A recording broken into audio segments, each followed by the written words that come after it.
माधव की जय, श्रील प्रभुपाद की जय। हरे कृष्णा।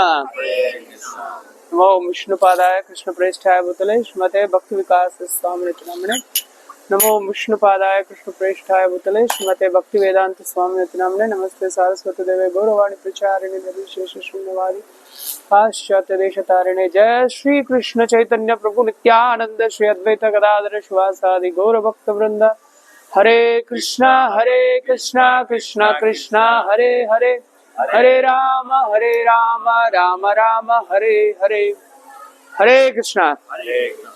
இப்ப நம்மளோட இந்த ஸ்ரீ சைத்தன்ய யாத்திரையோட ஜெய்ப்பூர் யாத்திரையில நம்ம இப்ப இங்க இருக்கிறது, இப்ப எங்க இருக்கோம்? ராதா மாதவ்ஜி. ஓகே, பகவானோட பேர். இந்த இடத்தோட பேர் ஜெய்ப்பூர் இல்ல, இந்த இடத்துக்கு பேர் விருந்தாவன். இந்த இடம் விருந்தாவனம். ஆக்சுவலா இந்த இடத்துக்கு பேரே கனக விருந்தாவன் சொல்லிட்டு, கனக விருந்தாவன், கனக் காட்டி அல்ல கனக விருந்தாவன் சொல்லுவாங்க. இந்த சுத்தி இருக்கிற இந்த தோட்டங்கள், அழகான பூங்கா, அந்த ஏரி, மலைகள், இதெல்லாமே விருந்தாவனத்தோட எக்ஸாக்ட் ரிப்ளிகான்னு சொல்லலாம். அதே சூழ்நிலை இந்த இடம் ஆமீர் அப்படின்னு அழைக்கப்படுது. நம்ம நேற்று தர்ஷனம் பண்ண ஸ்ரீ ராதா கோவிந்தா, நேத்துல முந்தா நாள் ராதா கோவிந்தா ஞாபகம் இருக்குல்ல எல்லாருக்குமே? ராதா கோவிந்தா அரண்மனைக்கு பக்கத்துல பார்த்தோம், அரண்மனைக்கு நடுவுல பார்த்தோம். சோ அந்த ராதா கோவிந்தர் முதலா விருந்தாவனத்துல இருந்து கொண்டுட்டு வரும்போது இந்த இடத்துலதான் இந்த இடத்துலதான் பிரதிஷ்டை பண்ணாங்க அவரை. இங்கதான் வச்சு வழிபட்டா. இதுதான் ராஜாவோட அரண்மனையா இருந்தது. சோ இங்க இருந்துதான் கோவிந்தா வந்த பிறகுதான் அந்த புது நகரத்தை அவருக்காக நிர்மாணம் பண்ணி, கோவிந்தரோட வழிபாட்டுக்காக புது நகரத்தையே நிர்மாணம் பண்ணி, அங்க கோவிந்தரை மத்தியில பிரதிஷ்டை பண்ணி அவரை சுத்தி பெரிய நகரத்தையே அமைச்சார். யாரு? ராஜா ஜெய்சிங், சவை ஜெய்சிங். சோ அப்படி பகவான வழிபாடு செஞ்சதுல எல்லா விதமான உயர்ந்த தரமான உயர்ந்த வழிபாடு அவங்க பண்ணிட்டு இருந்த ராஜா பண்றார். சோ இந்த ராதா மாதவ பத்தி இப்ப நம்ம வரும்போது, இந்த ஸ்ரீ ராதா மாதவா இவர் விருந்தாவனத்துல இருந்து வந்தவர் தான். சோ இவர் யாரால வழிபடப்பட்டவர், எந்த ஆச்சாரியாரால் வழிபடப்பட்டவர் அப்படின்னா ஸ்ரீல ஜெயதேவ கோஸ்வாமி. ஸ்ரீல ஜெயதேவ கோஸ்வாமி யூசுவலா நம்ம பார்த்து இந்த மற்ற விக்கிரகங்கள் லைக் கோபிநாதர், மதன மோகனா, கோவிந்தா, விருந்தாவன் சந்திரா, தாமோதரா, ராதா வினோத், இவங்க எல்லாருமே சைத்தன்ய மகாபிரபுவோட காலத்துல, அதாவது 500 வருஷத்துக்கு முன்னாடி இருந்த ஆச்சாரியர்களால் வழிபட்டப்பட்டவங்க. அப்கோர்ஸ் அவங்க விக்கிரகம் தோணுனா 5000 வருஷங்களுக்கு முன்னாடி, பட் வழிபட்டப்பட்டது முக்கியமான ஆச்சாரியர்கள் வந்து 500 வருஷத்துக்கு முன்னாடி. பட் ஜெயதேவ கோஸ்வாமி இன்னொரு 200 வருஷத்துக்கு முந்தினப்பட்டவர், சைத்தன்ய மகாபிரபுவோட காலத்துக்கே முந்தினப்பட்டவர். சோ அவர் நவத்வீபத்துல, சைத்தன்ய மகாபிரபு தோன்றதுக்கு முன்னாடி நவத்வீபத்துல சம்பஹாட்டி அப்படிங்கிற ஒரு ஊர்ல வசிச்சார். சோ ஜெயதேவ் கோஸ்வாமி அவரை பத்தி சொல்லணும்னா நமக்கு தெரிஞ்ச ஒரு விஷயம் என்ன, தசாவதார ஸ்தோத்திரம் எழுதியிருக்காரு தெரியும். நம்ம டெய்லி காலையில நரசிம்ம ஸ்துதி பாடுறோம். அதுல தவக்கர கமலவரே நகம் அத்புத சிருங்கம் தலித ஹிரண்ய கஷிபு தனு பிருங்கம் கேசவதிருத்தா நரஹரி ரூபா ஜெய ஜெகதீஷ ஹரே அப்படிங்கிற அந்த ஒரு வரி பாடுறோம் இல்லையா? அது எழுதப்பட்டது ஜெயதேவ் கோஸ்வாமினால. அவரோட தசாவதார ஸ்தோத்திரத்துல இருந்து அது எடுக்கப்பட்டது, நரசிம்ம ஸ்துதி. சோ அதுக்கப்புறம் அவர் எழுதின முக்கியமான ரொம்ப ரொம்ப ரொம்ப ரொம்ப முக்கியமான ஒரு நூல் என்ன அப்படின்னா கீத கோவிந்தம். கீத கோவிந்தம் அவர் எங்க வச்சு எழுதுறாருன்னா நவத்வீபத்துல வச்சு எழுதுறார். நவத்வீபத்துல வச்சு எழுதும் போது அந்த கீத கோவிந்தம் என்ன அப்படின்னா, அந்த கீத கோவிந்தத்துல என்ன பேசப்பட்டிருக்கு அப்படின்னா, ராதா கிருஷ்ணருக்கு இடையிலான அன்பு பரிமாற்றங்கள், ரொம்ப ரொம்ப உயர்ந்த விஷயங்கள். இந்த பௌதிக உலகத்திற்கு முழுக்க முழுக்க அப்பாற்பட்ட ஒரு விஷயங்கள், சாதாரண மனிதர்களுக்கானது கிடையாது அந்த புஸ்தகமே. சோ ரசிக சாஸ்திரம் சொல்லுவாங்க. அதுல அப்பேற்பட்ட அந்த நூல் எழுதும் போது அதுல ஒரு வரி அவர் என்ன எழுதுறாருன்னா, கிருஷ்ணர் இந்த சமயத்துல ராதாராணியோட பாதத்தை தொட்டு வணங்குறார் அப்படிங்கிற மாதிரி வருது. சோ பாதத்தை தொடுறார் ராதாராணி. சோ பகவான் பரம புருஷர் இல்லையா? பகவான் யாரு? பரம புருஷர். நேத்து பிரம்மா கோயிலுக்கு போனோம் புஷ்கர்ல. சோ பிரம்மா பகவானை எப்படி வழிபடுறார், கோவிந்தனை எப்படி வழிபடுறார்? கோவிந்தம் ஆதி புருஷம் தமஹம் பஜாமி அப்படிங்கிறார். கோவிந்தன் ஆதி புருஷர், எல்லாருக்குமே நிறைய கடவுள்கள் சொல்றோம், பட் எல்லா கடவுள்களுக்குமே கடவுளா இருக்கார். அவர் ஆதி புருஷனா இருக்கார். சோ அவருக்கு என்னோட நமஸ்காரம்னு பிரம்மா வழிபடுறார். சோ நேற்று இந்த கோயில கூட பார்த்தோம், பரமபிதா பிரம்மா மந்திர் அப்படின்னு சொல்லி போட்டது. இருக்கிறதுல எல்லாருக்குமே தந்தையா பிரம்மா இருக்கார். அவருக்கும் தந்தையா பகவான் கிருஷ்ணர் இருக்கார். சோ அதனால கிருஷ்ணர் கோவிந்தன் ஆதி புருஷன், இதுல ஒரு சந்தேகம் யாருக்குமே கிடையாது. ஆனா அவர் ராதாராணியோட திருவடியை தொடுறதா ஒரு வரி வருது. சோ அதை எழுதுறதுக்கு அவருக்கு கொஞ்சம் தயக்கம். ஜெயதேவ கோஸ்வாமிக்கு ஒரு தயக்கம், எப்படி இதை பக்தர்கள் ஒத்துக்குவாங்க அப்படி சொல்லிட்டு.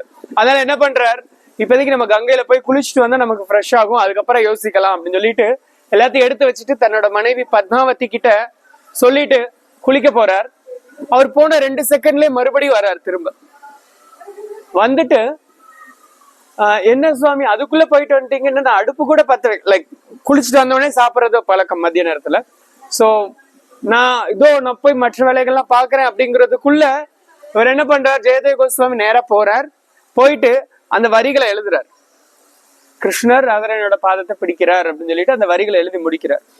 முடிச்சுட்டு திரும்ப நான் இதை வந்துடுறேன் அப்படின்னு சொல்றாரு. ஏன் சீக்கிரம் வந்தீங்க கேட்கும்போது எனக்கு ஒரு வரி ஞாபகத்தை வந்தது, அதை எழுதுறதுக்காக வந்துடுறேன் அப்படின்னு சொல்லிட்டு திரும்ப உட்கார்ந்து அதை எழுதி முடிச்சுட்டு பத்மாவதி தேவி அவங்களுக்கு எல்லா பிரசாதமும் பரிமாறுறாங்க. அவர் சாப்பிட்றார். சாப்பிட்டுட்டு இந்த வந்துடுறேன் அப்படின்னு சொல்லிட்டு வெளியே போறார். அப்ப மறுபடியும் ஜெயதேவ கோஸ்வாமி இன்னொரு முறை வர்றார். போனவர் திரும்ப வர்றார். அப்போ பத்மாவதிக்கு ஒரே ஆச்சரியம், இப்பதான் குளிச்சுட்டு வரீங்க, இப்பதான் நீங்க வெளியே போனீங்க, அதுக்குள்ள எப்படி மறுபடியும் குளிச்சுட்டு வரீங்க அப்படின்னு சொன்ன பிறகு அவருக்கு ஒன்றும் புரியல.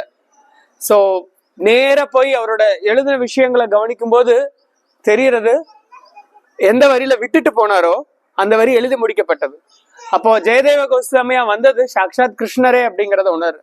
சோ அந்த கீத கோவிந்தத்தோட நூலோட மகத்துவம் என்னன்னா, கிருஷ்ணரே அதை முடிச்சு வைக்கிறார். கிருஷ்ணரே எழுதின நேரடியா கிருஷ்ணரே எழுதின வரிகள் அதுல இருக்கு. அது ராதா கிருஷ்ணருக்கு உண்டான அன்பு பரிமாற்றங்கள் அப்பேற்பட்டது. கிருஷ்ணருக்கு மட்டுமே அது புரிஞ்ச விஷயம். சோ கிருஷ்ணர் மட்டுமே அதை அனுபவிக்கிற விஷயம். சோ அதனாலதான் பகவான் கிருஷ்ணர் இந்த ராதாராணியோட மனப்பான்மை எப்பேற்பட்டது, இந்த கிருஷ்ண பக்தி எப்பேற்பட்டதுங்கிறத சுவைக்கிறதுக்காக சைத்தன்ய மகாபிரபு ரூபத்துல சுயமா வர்றார். அவர் 500 வருஷத்துக்கு முன்னாடி இந்த கீத கோவிந்தத்தை டெய்லி படிக்கிறார். சோ ஒரு முறை ஜெய ஸ்ரீ ராதா மாதவ் ஒரு முறை அவர் இந்த ராதா மாதவ வழிபட்ட விதம் சொல்லலாம். இப்ப அரண்மனையில இருக்கார் ராதா மாதவா. சோ அதனால ரொம்ப அற்புதமான அலங்காரம் பார்த்தோம் இல்லையா, சந்தனத்தால எவ்வளவு அழகா வரைஞ்சிருந்தாங்க. டெய்லியுமே பண்ணக்கூடிய விஷயங்கள், நிறைய நகைகள், நல்ல உயர்ந்த வஸ்திரங்கள், எவ்வளவோ விஷயங்கள், ரொம்ப அழகா பூக்கள் எல்லாமே வச்சு அலங்காரம் பண்ணியிருக்காரு பூஜாரி.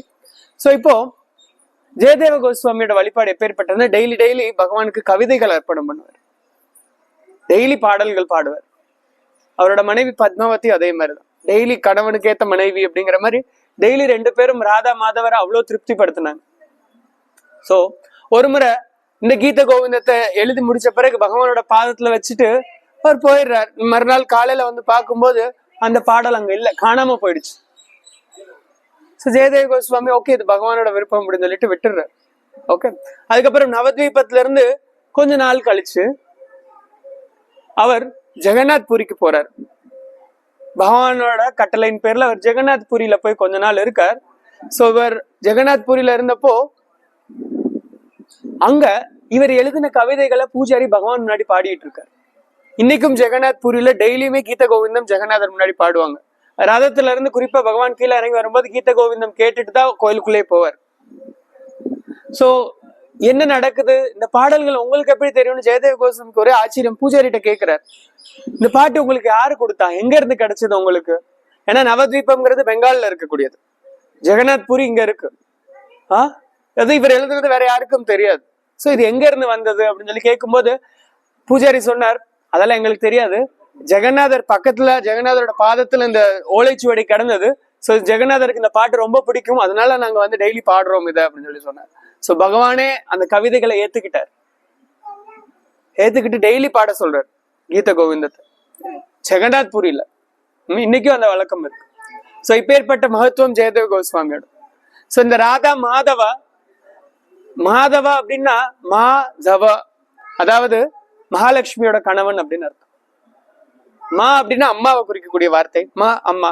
லக்ஷ்மி தேவியை குறிக்கும், இந்த இடத்துல ராதாராணியும் குறிக்கும். சோ லக்ஷ்மியோட கணவன் அப்படின்னு அர்த்தம், அதிர்ஷ்ட தேவதையின் கணவன் அப்படின்னு அர்த்தம். சோ ராதா மாதவா. ஸ்ரீல ஜெயதேவ கோஸ்வாமி கி ஜெய், ஸ்ரீ ராதா மாதவ கி ஜெய், ஸ்ரீல பிரபுபாத கி ஜெய். ஹரே கிருஷ்ணா. விக்கிரகங்களுக்கு பேர் வச்சது எல்லாமே மோஸ்ட்லி ஆச்சாரியர்கள் வழிபட்ட விக்கிரகங்களோட பேர் தான் வைப்பார்.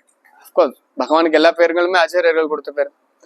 ஸோ பிரபுபாத முதல்ல பெரிய விக்கிரகம் பிரதிஷ்டை பண்ணது லண்டன்ல, ராதாகிருஷ்ணர் மார்பிள். ஸோ சின்ன விக்கிரகமா ஃபர்ஸ்ட், அதுக்கு முன்னாடி அவங்களுக்கு முன்னாடி ஒரு குட்டி விக்கிரகம் பிரதிஷ்டை பண்ணார். ஃபாரின்ல பிரதிஷ்டை பண்ண முதல் ராதாகிருஷ்ண விக்கிரகம் இந்த உயரத்துல இருப்பாங்க. பஞ்சலோக அஷ்டதாதுலால ஆனவர். அவருக்கு பேர் ராதா மதனமோகன் பேர் வச்சார் பிரபுபாதா. ஏன் அப்படின்னா மதனமோகன் யாரு? விருந்தாவனத்தோட முதல் விக்கிரகம் அவர் தான். ஸோ இஸ்கானோட முதல் விக்கிரகம் இவர் தான், அதனால இவருக்கு மதனமோகனான் பேரு அப்படின்னாரு. லண்டன்ல ஒரு விக்கிரகம் பிரதிஷ்டை பண்ணார் ஸ்ரீல பிரபுபாதா, ஸ்ரீ ராதா லண்டனீஸ்வர. இவர் லண்டனுக்கு எஜமானர் இவர் தான், அதனால இவருக்கு லண்டனீஸ்வரான்னு பேர் வச்சார். ஸோ பாரிஸ்ல ஒரு விக்கிரகம் பிரதிஷ்டை பண்ணார், ஸ்ரீ ராதா பாரிஸ் ஈஸ்வரான்னு பேர் வச்சார் பிரபுபாதா. பகவானுக்கு பேர் பாரிஸ் ஈஸ்வரா. ஏன் பாரிஸ் ஈஸ்வரா? பாரிஸ் அந்த நகரம், அந்த ஊர் பெண்கள் ரொம்ப அழகானவங்க. சோ பிரபுபாதா என்ன சொல்றாரு, ஜோக்கா என்ன சொன்னாருன்னா, விருந்தாவனத்துல கோபியர்கள் மாதிரி இந்த ஊர் பெண்களும் அழகானவங்க, அதனால கிருஷ்ணர் இங்க வந்துட்டாரு அப்படின்னு சொல்லி சொன்னாரு. சின்ன கமெண்ட் அது. சோ பாரிஸ் ஈஸ்வரா. அதுக்கப்புறம் பிரபுபாதா ராதா மாதவா. சோ நம்ம ஜெயதேவ் கோஸ்வாமியோட விக்கிரகம், ஸ்ரீ பக்தி வினோத் டாக்கூரோட விக்கிரகம் ஸ்ரீ ராதா மாதவா தான். சோ அந்த ஞாபகார்த்தமும் பேர் வச்சார் ராதா மாதவா. ஏன்னா அது மாயப்பூர் நகரம் முழுக்கவே பக்தி வினோத் தாக்கூரால நிர்மாணம் பண்ணப்பட்டது. ஸ்ரீ ராதா மாதவா. ஸ்ரீ ராதா ஷியாம சுந்தரா, விருந்தாவன்ல பிரபுபாத நேரடியா பிரதிஷ்டை பண்ண விக்கிரகம் ஸ்ரீ ராதா ஷியாம சுந்தரா. ஷியாமனா கருப்பு, சுந்தரன் கருப்புலயே அழகானவன். அப்படி ஏதாவது நம்ம ஊர்ல இருக்கா? கருப்புனாலே அசிங்கம், நம்ம எல்லாம் ஃபேர் அண்ட் லவ்லி போட்டுக்கணும், அதான அட்வர்டைஸ்மெண்ட் பண்றாங்க. கருப்பா இருந்தா ஃபேர் அண்ட் லவ்லி போடுங்க, மேக்கப் பண்ணுங்க, கலர் வெள்ளையாக்குங்க. கரெக்ட். பகவான் கருப்பா இருந்தாலும் எம் ஷியாம சுந்தரம் அச்சிந்திய பகவான் அச்சிந்திய குணஸ்வரூபம் உடையவரா இருக்கார். அவரோட ரூபம், அவரோட லீலைகள், அவரோட நாமம், அவரோட மற்ற விவரங்கள் இதெல்லாமே புரிஞ்சுக்கிறது ரொம்ப கஷ்டம். சோ நம்ம தெரிஞ்சுக்க வேண்டிய விஷயம் அப்ப என்ன? அப்ப புரிஞ்சுக்க ட்ரை பண்ணக்கூடாதா? ட்ரை பண்ணணும். எப்படி? அவர் பரமபுருஷ பகவான், நம்ம எல்லாரும் அவரோட சேவகர்கள். இந்த ஏபிசிடி, இந்த ஸ்டெப்பை ஞாபகம் வச்சுக்கிட்டோம்னா மத்த எல்லாமே பக்தி பண்ணும்போது மற்ற எல்லாமே தானாவே வெளிப்படுத்தப்படும், குரு மூலியமாவும் கிருஷ்ணர் மூலியமாவும். எஸ் தேவே பராபக்திர் யதா தேவே ததா குரோ தஸ்யைத்தே கதித ஹியர்த்தா பிரகாஷந்தே மகாத்மனா. அதாவது யார் ஒருத்தர் குரு மேலையும் கிருஷ்ணர் மேலையும் அசைக்க முடியாத பக்தி வச்சிருக்காங்களோ அவங்களுக்கு வேதங்களோட எல்லா ரகசியமும் வெளிப்படுத்தப்படுது. வேதங்களோட உட்பொருள் என்ன, அதோட அர்த்தங்கள் என்ன, அது வெளிப்படுத்தப்படுது தானே. சோ அப்ப நம்ம பண்ண வேண்டியது எல்லாமே குருவோட கட்டளை என்ன, பகவானோட திருநாமத்தை வச்சிருக்கிற பிரபுபாதா என்ன சொல்றாரு? Chant Hare Krishna and be happy. Hare Krishna Krishna Krishna Hare Hare, Hare Rama Rama Rama Hare Hare. So இது ராதா மாதவ பத்தின சின்ன விஷயம். ஜெயதேவ கோஸ்வாமி விருந்தாவனத்துல இருந்து இங்க கொண்டு வந்துட்டாங்க. சோ அதுக்கப்புறம் ஜெயதேவ கோஸ்வாமி பூரிக்கு அப்புறம் விருந்தாவன்ல செட்டில் ஆனார். சோ அவர் காலத்துக்கு அப்புறம் மற்றவங்க வழிபட்டாங்க. அதுக்கப்புறம் மற்ற விக்கிரகங்கள்லாம் இங்க வரும்போது இவங்களையும் ராதா மாதவாவையும் சேர்த்து எடுத்துட்டு வந்துட்டாங்க. இங்கதான் இருந்தாரு. சோ இப்போ உங்க எல்லாருக்கும் ஒரு கேள்வி, இப்போ ஏன் கௌடியர்கள் கிருஷ்ணரை வழிபடுறாங்க? கௌடிய வைஷ்ணவர்கள் ஏன் கிருஷ்ணரை வழிபடுறோம்? நம்ம கிருஷ்ணா கிருஷ்ணா கிருஷ்ணான்ட்டு விருந்தாவனம், மொத்த விருந்தாவனத்தையுமே இங்க கொண்டு வந்தாச்சு. இந்த ஜெய்ப்பூர் குப்த விருந்தாவனம்னு அழைக்கப்படுது. குப்த விருந்தாவனம்னா மறைக்கப்பட்ட விருந்தாவனம். குப்த விருந்தாவனம் அழைக்கப்படுது. கிருஷ்ணர் எல்லா இடத்துலயும் ராதா கிருஷ்ணா, ராதா கோவிந்தா, ராதா மதன மோகன, ராதா கோபிநாதா, ராதா விருந்தாவன் சந்திர, ராதா மாதவ, ராதா வினோத், ராதா தாமோதரா, எல்லாரையும் பார்த்தோம். ஏன் கிருஷ்ணர்? கிருஷ்ணர் முழு முதற் கடவுள். எப்படி முழு முதற் கடவுள்? என்ன சொல்லுது? கிருஷ்ணஸ்து பகவான் ஸ்வயம். ஸ்ரீமத் பாகவதத்துல சொல்லப்பட்டிருக்கு, ஏதேச்சாம்ச கலாபும்ச கிருஷ்ணஸ்து பகவான் ஸ்வயம் அப்படி. அதாவது கிருஷ்ணர் தான் முழு முதற் கடவுள், எல்லா அவதாரங்களுக்குமே சாரமா அவர் இருக்காரு அப்படின்னு சொல்லி இது நம்ம நேத்தும் பார்த்தோம். எல்லாருமே ஆயுதங்களோட தன்னோட பக்தர்களை பாதுகாத்துட்டு இருக்காங்க. கிருஷ்ணர் மட்டும் உள்ளே பார்த்தோம், ரொம்ப அழகா புள்ளங்கள வச்சிருக்காரு. சோ அதுக்கடுத்து இன்னும் கிருஷ்ணர் ஏன் பகவான் சொல்றோம்? 6 ஐஸ்வர்யங்களையும் பூர்ணம் வச்சிருக்காரு. யார் ஒருத்தரையும் பகவான் அப்படின்னு சொல்றதுக்கு அடையாளமே இதுதான். இந்த விளக்கம் யாரு கொடுத்தது அப்படின்னா பராசர ரிஷி விஷ்ணு புராணத்துல சொல்றார். 6 ஐஸ்வர்யங்கள் எல்லாருக்குமே தெரிஞ்சிருக்கும். இது இருந்தால் ஜஸ்ட் ஒரு பகவானை இன்னும் புகழ்றதுக்கான ஒரு வாய்ப்பு இது. 6 ஐஸ்வர்யங்கள் என்னென்ன? அழகு, அறிவு, செல்வம், துறவு, அறிவு சொல்லியாச்சு. புகழ், புகழ், துறவு சொல்லியாச்சு. எல்லாரும் ஆளுக்கு ஒண்ணு சொல்லி கவுண்ட் விட்டுட்டோம். வீரம், எஸ். பலம், எஸ். சோ இப்போ பகவான் கிருஷ்ணர் இந்த 6 விதமான விஷயங்கள், செல்வம், செல்வம், அழகு, அறிவு, புகழ், வீரம், துறவு, இந்த 6 விஷயத்துல பகவான் கிருஷ்ணர் உயர்ந்த நிலையில இருக்கார். அதனால அவரை பகவான் சொல்றோம். ஏன்னா இன்னைக்குரிய யார் ஒருத்தர் கொஞ்சம் பொதுவாகவே யோசிச்சு பாருங்க. நம்ம பௌதிக உலகத்துல நிறைய பேரை மீட் பண்றோம், நிறைய சிறந்த நபர்களை மீட் பண்றோம். லைக் அரசியல்வாதிகளா இருக்கட்டும், அல்லது பல்வேறு துறைகளை சாதிச்ச நபர்களா இருக்கட்டும், சினிமா நடிகர்கள், விளையாட்டு வீரர்கள், நடிகைகள், அரசியல்வாதிகள், இந்த மாதிரி பலருக்கும் ஃபேன்ஸ் உண்டு, ஃபாலோவர்ஸ் உண்டு, பின்பற்றுவர்கள் உண்டு. எதுக்காக அப்படின்னா அவங்க இந்த 6 விஷயத்துல ஏதோ ஒண்ணுல பெர்ஃபெக்டா இருப்பாங்க, உயர்ந்தவங்களா இருப்பாங்க. பெர்ஃபெக்டா யாரும் இருக்க முடியாது, கொஞ்சம் உயர்ந்தவங்களா இருப்பாங்க. அழகுல சிறந்தவங்க நிறைய பேர் இருக்காங்க, சிறந்த நடிகைகள் இருக்காங்க, நடிகர்கள் இருக்காங்க. வீரம், நிறைய பேர் நிறைய சாதிக்கிறாங்க. புகழ், செல்வம், நிச்சயமா கவரக்கூடிய, எல்லாரையும் கவரக்கூடிய விஷயம் இந்த செல்வம். யாரெல்லாம் பணக்காரங்களா இருக்காங்களோ அவங்க எல்லாருமே நிச்சயமா எல்லாருக்குமே பிடிக்கும். அதுக்கடுத்து துறவு, சாதுக்களையும் எல்லாருக்கும் பிடிக்கும், ஏன்னா அவங்க கம்ப்ளீட்டா துறவா இருக்காங்க. ஸோ அப்புறம் அறிவு, படிச்சவங்களுக்கும் மதிப்பு உண்டு எல்லா இடத்துலயும். ஸோ அப்போ இந்த 6 விஷயங்களையும் தனித்தனியா இருக்கிறவங்களுக்கு மதிப்பு, இந்த 6ஐயுமே பூரணமா கிருஷ்ணர் கிட்ட இருக்கும்போது ஸோ அவர் அதனால பகவான் அழைக்கிறோம், அவரை வழிபடுறோம். ஸோ இந்த 6க்கும் என்ன விளக்கம்ங்கிறது உங்களுக்கு தெரியும்.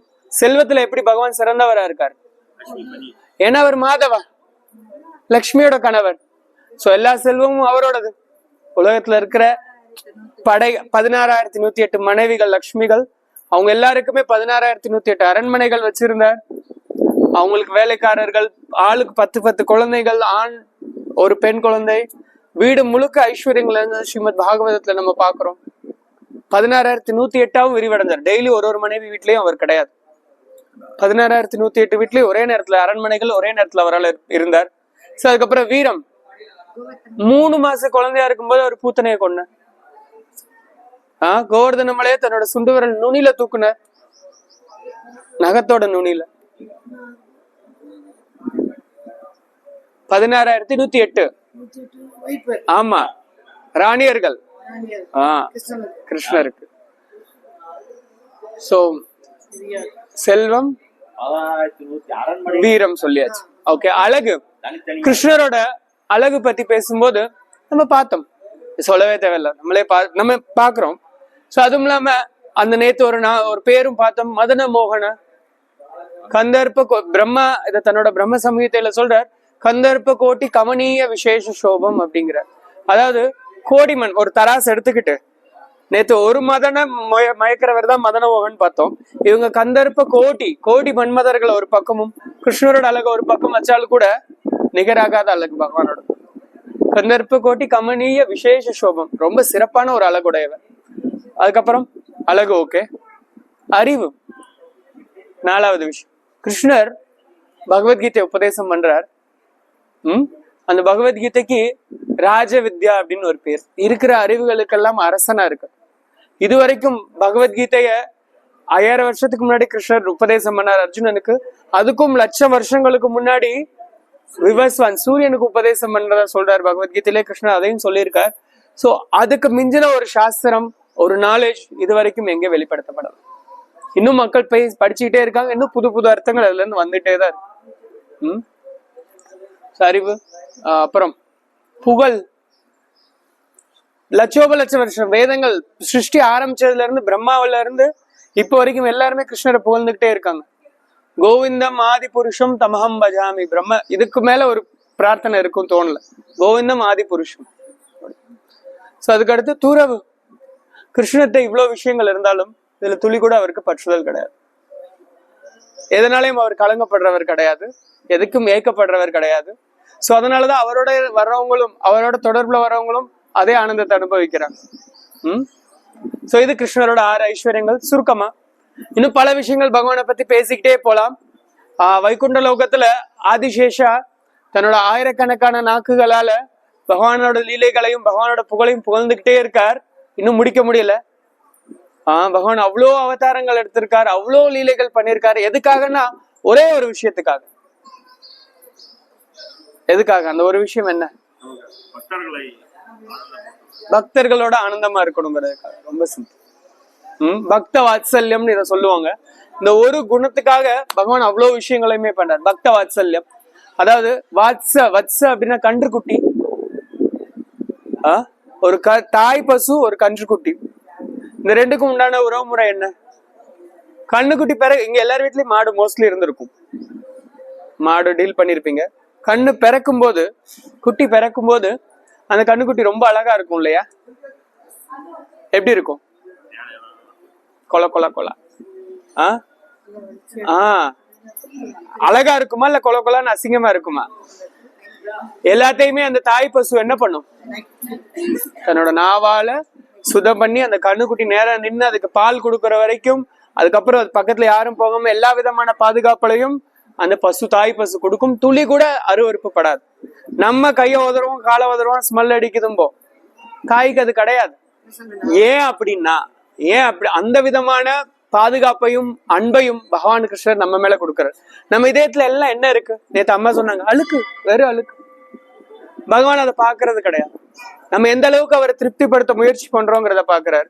சோ என்கரேஜ் பண்றாரு, நம்மளை அரவணைச்சு போறார். இதயத்துல எப்படி ஒரு பசு தன்னோட கன்றுக்குட்டி உடல்ல இருக்கிற அழுக்கெல்லாம் சுத்தப்படுத்துதோ, அதே மாதிரி கிருஷ்ணரோட திருநாமத்தின் மூலியமா மெதுவா இதயத்தை தூய்மைப்படுத்திக்கிட்டே இருக்கார்.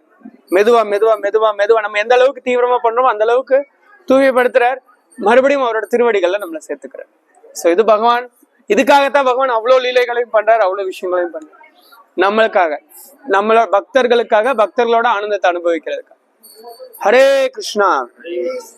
श्री श्री राधा माधव की जय, श्री जयदेव गोस्वामी की जय, श्री प्रभुपाद की जय. हरे कृष्णा. இன்னும் கொஞ்ச நேரத்துல ஆர்த்தி இருக்கும்.